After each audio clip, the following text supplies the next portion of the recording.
Welcome to Beer and Iron's butt and bin pie recipe baked in a camp cast iron Dutch oven. You've heard of shepherd's pie, and I'm sure you've heard of cottage pie, but I'm thinking you've never heard of butt and bin pie. First, what's the difference between shepherd's pie and cottage pie? Shepherd's pie is created with vegetables and lamb with a mashed potato topping. I found sources that say shepherd's pie originated in Scotland and eventually became popular in northern England and Ireland. I've also found resources that tell me it was the other way around. Cottage pie, on the other hand, is created with vegetables and beef. I found sources that say cottage pie also originated in Scotland and then eventually became popular in northern England and Ireland. And I found resources that suggest the other name for shepherd's pie is cottage pie and the other way around, as if the two dishes are the same. And what about Cumberland pie? Regardless if it's shepherd's pie, cottage pie, or even Cumberland pie, I just could not find an effective or practical way to create the mashed potato topping in camp for one of these recipes. I'm not going to use lamb in my dish, so tossing out the shepherd's pie title was easy. However, the Beer and Iron's version of cottage pie had taken on an ingredients list that may be too far from the traditional cottage pie recipe, so I really couldn't call it cottage pie either. So I got to thinking about how to rename the Beer and Iron's version of the cottage pie baked in a camp cast iron Dutch oven by considering the cottage part of the cottage pie title. A cottage, or a little home, originated in England during the Middle Ages. A butt and bin, or butt and bin, is like a cottage, but originated in Scotland. It's a term the Scots used for a two-roomed cottage. Like the butt and bin cottage, with the butt being the outer room, and the bin being the inner room, the butt and bin pie recipe has two layers, the inner layer of meat and vegetables, and the outer layer of potatoes and cheese. You've heard of osmosis, right? This is one of my deep camp cast iron Dutch ovens that came to me by the way of phremosis. Someone had a pot they didn't want. They knew I love cast iron, and it ended up coming home with me. My suggestion is to use a deep 12-inch camp cast iron Dutch oven with this recipe. The deep pot keeps the heat a bit further away from the toppings and lets the toppings heat up thoroughly before they start to toast on top. We don't want nice toasted cheese and tater tots with the tater tots having a cold, yucky center. Let's dig into the ingredients. 2 pounds of ground beef. Notice I have two different fat percentages here, one 85-15 and one 93-7. What fat goes in this pot stays in this pot, but I need that higher fat beef for the oil it'll produce to saute the onions and garlic later. Hang on to that thought. It'll make sense in a bit. 1 whole yellow onion. We're going to chop or dice this onion for this recipe. 3 to 6 cloves of garlic. We'll mince and mix with our onions later. 2 teaspoons or a full tablespoon of dried rosemary. 1 to 2 tablespoons of smoked paprika. 2 teaspoons or a full tablespoon of dried thyme. 2 teaspoons of salt or to taste. As well, 2 teaspoons of pepper or to taste. 12 ounces of beer. I like a nice, easy-to-drink porter with this recipe. Only we ain't gonna drink this one. But since I'm buying 6, might as well pick something I enjoy drinking. If you'd like, feel free to substitute 12 ounces of beef broth for beer. I only add 12 ounces of one or the other, or 12 ounces of a mixture of the two. 3 tablespoons of Worcestershire sauce.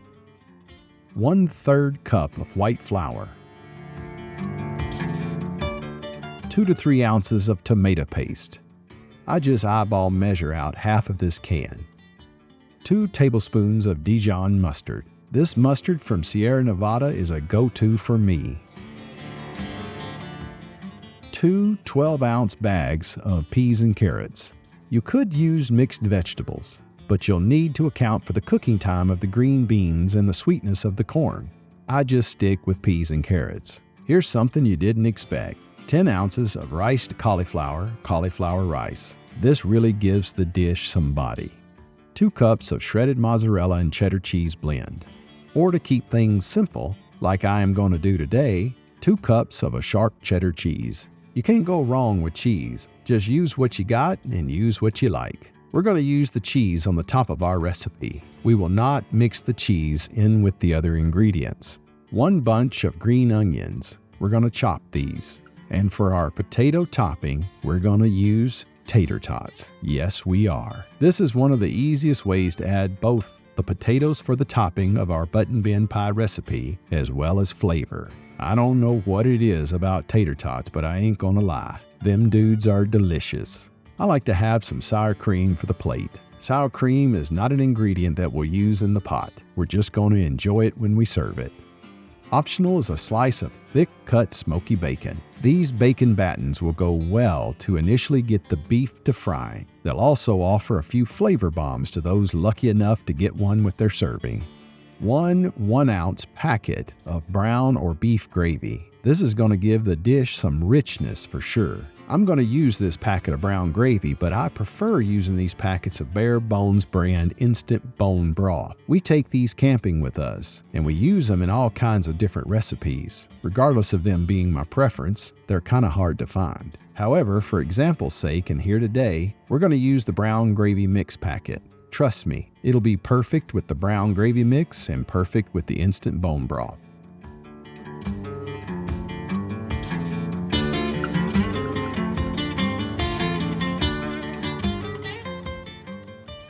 Our onions are chopped and our garlic is diced. Our onion chives are sliced and ready. Now we're going to create our sauce. This is a simple process. First, add the 1/3 cup of white flour. Add the brown gravy mix.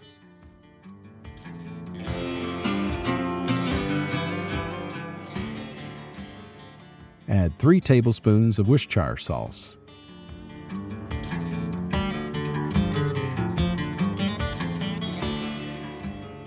Add the 3 ounces of tomato paste.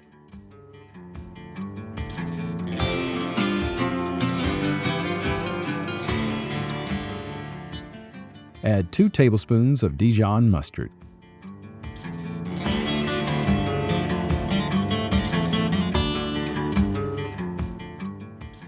Then add the 12 ounces of beer.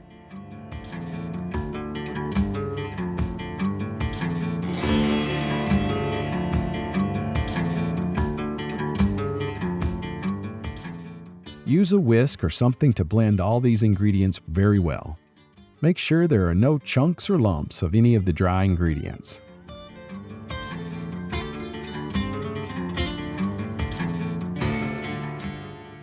Set this aside and let's get the fire going. I like to have all my ingredients prepped and ready before I start the fire. I don't like racing that fire.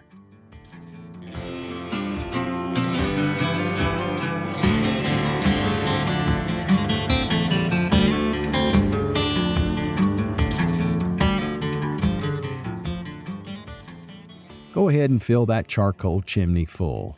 We're going to need some real heat here. I use oily paper towels as a fire starter. I used to use matchlight to light my natural charcoal briquettes, but gave up on that this summer. These old paper towels do just fine.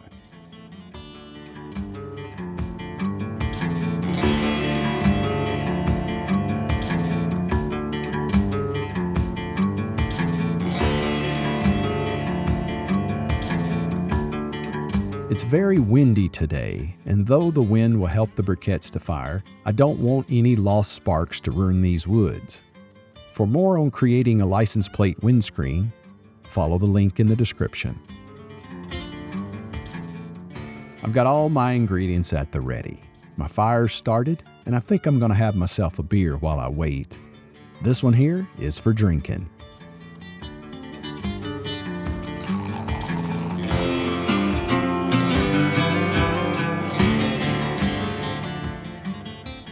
When the briquettes are ready, pour out the entire chimney onto the surface you plan to set your camp cast iron Dutch oven. If you're enjoying this video, consider a much appreciated thumbs up, hitting on that subscribe button, and giving a ring on that dinner bell.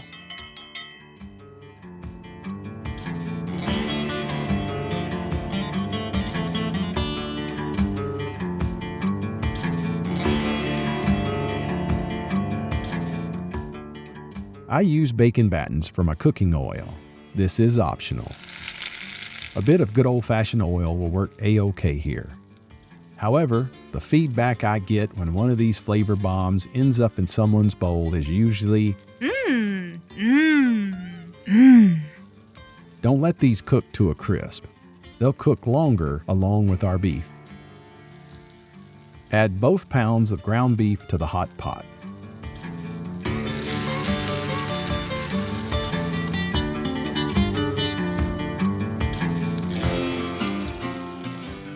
Break up the beef, but leave some small spaces between the chunks of beef to let the moisture steam away. We don't want boiled beef.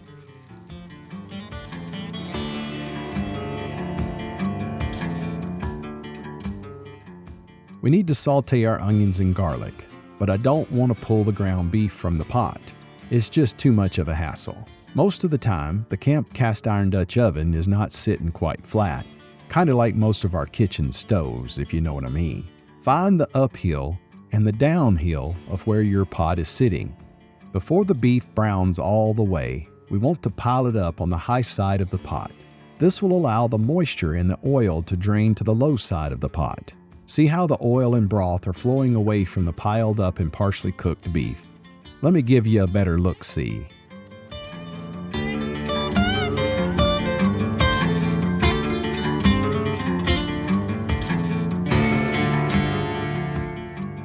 Just move the beef to the high end and let the juices flow to the low end.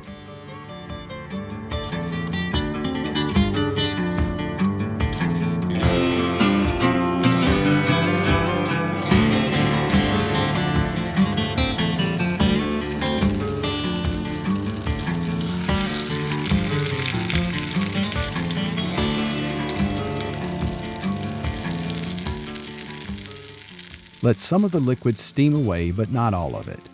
This will leave the oil, and that's what we're looking for. Now add the onions and garlic to the side of the pot the oil migrated to. Mix them all about in the oil and let the pot heat back up.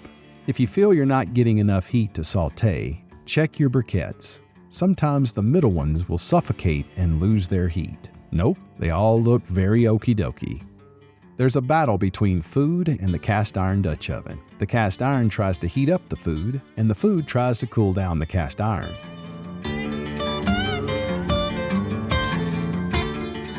Once the onions get started, add the herbs and the spices. And then mix the ingredients up very well. You'll see much of the liquid has steamed away, but the concentrated flavor remains. We're about to add cold ingredients to a hot pot. The Dutch oven has cooled some now that food has been cooking, but the pot is still very hot. I'm going to add the partially thawed frozen vegetables to the hot pot, but I'm going to add them to the top of the beef, onion, garlic, and herb mixture as a buffer from the pot. I say partially frozen because I use my frozen ingredients as I would ice in my cooler. Though still very cold, they're not frozen solid any longer. The Dutch oven has cooled some now that the food has been cooking in there for a while, but that pot is still very hot. Add the cauliflower rice and both bags of peas and carrots to the top of the cooking ingredients. Now slowly add the sauce to the pot.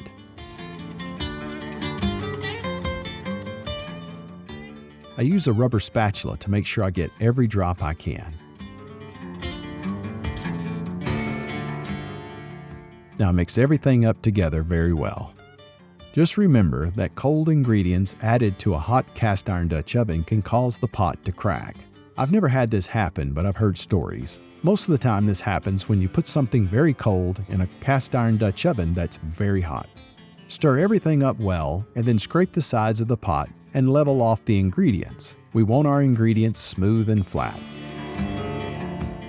Pull the pot from the heat. Now we need to move some of those bottom briquettes to the top of that Dutch oven. We'll bake this dish at a goal temperature of 350 degrees Fahrenheit or 175 degrees Celsius. Take the diameter of the pot you're using and multiply that number times 2. In this case, we're using a 12-inch camp cast iron Dutch oven. This gives us 24. Then divide that number, 24, by 3. That gives us 8. To get a guesstimated temperature of 350 degrees Fahrenheit or 175 degrees Celsius, you'll place 2/3 of the briquettes on top, that's 16, and 1/3 of the briquettes on the bottom, that's 8. But we've been using these briquettes some already, and they're burned down some. Correct the 16 and 8 count with a few more briquettes to account for the smaller sizes of the partially spent briquettes. For more on heating the camp cast iron Dutch oven, follow the link in the description. We still have a few hot briquettes there in the chimney. We'll hang on to these for a bit. Let the dish cook for 15 to 20 minutes while you shred your cheese.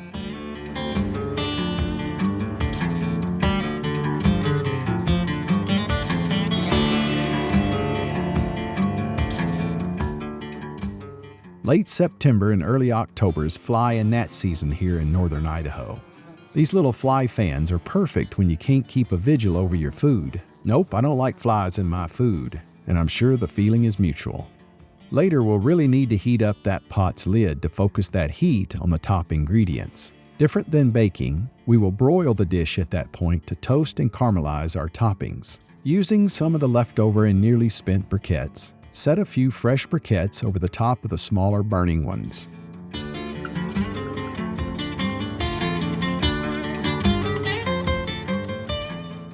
After about 15 to 20 minutes, pull off the lid and set it aside. Give all the ingredients a good mixing.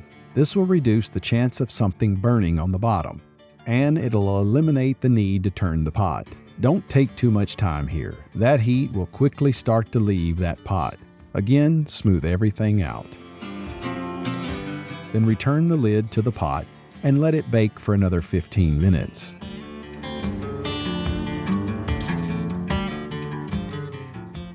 After that second 15 minutes is passed, remove the lid from the pot and give it one more stirring. Smooth everything out nice and flat. Then give it a taste test. Yes, it'll taste delicious, but we're looking for doneness, and especially doneness of the peas and carrots.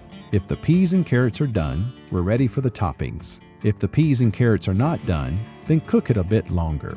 If you used mixed vegetables with green beans, use your green beans as a measure of doneness. Green beans usually take longer to cook. My peas and carrots are cooked perfectly. Now it's time for the toppings. You could dump and then even out your tots, but I like to spend a few moments here and create a bit of wow.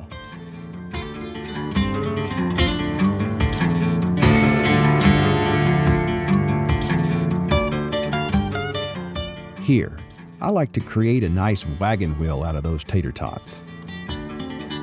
You have two choices here. You can add the cheese before adding the tater tots, or you can add the cheese on top of the tater tots. It's totally up to you. Seems most of the time, folks like the cheese on top of the tots. Me? I kinda like the cheese under the tots. But it's up to you. With our carrots and peas cooked well, we're done with our bottom heat. Now we need to focus the cooking on the tater tots and cheese. Pull the cast iron camp Dutch oven from the heat and move all of the briquettes from the bottom of the Dutch oven to the top of the Dutch oven. However, those briquettes are looking kind of puny. They're spent and they have very little broiling power left. We'll take all of our new and fresh briquettes and load up that lid for broiling.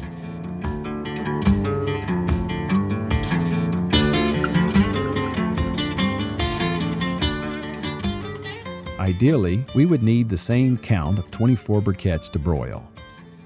Here we have about 21 fresh briquettes, along with many of our tiny, nearly spent briquettes.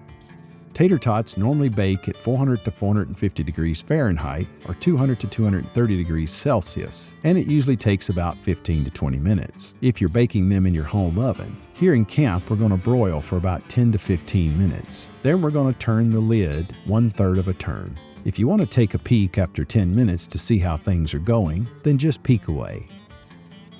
I like to use a fajita skillet as my plate when I'm having a meal in the great big outdoors, especially when things are cool out and the wind's blowing. There's no need to waste all that good top heat. After another 10 minutes and 20 minutes total, take a peek at the dish. Looking good, but I want my cheese a bit more toasty. Note the middle there, it's more toasty. I'm going to move the briquettes away from the center to concentrate the heat more to the edges. Let it broil for another 5 or 10 minutes.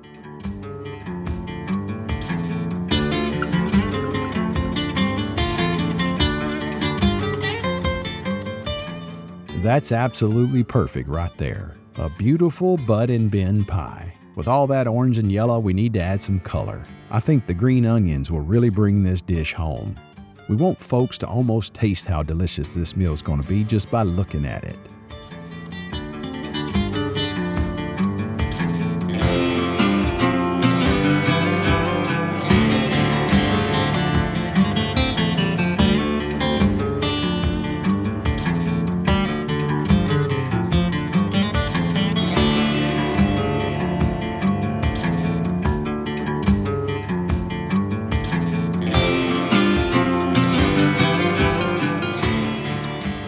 Now look at there, y'all. Watch me move my beer and then can't find it 2 seconds later.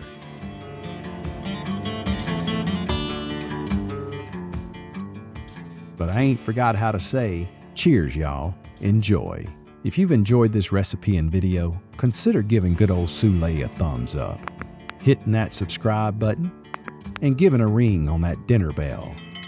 I appreciate each and every one of y'all for watching. Comments are welcomed, and I usually respond to each and every one of you who comment.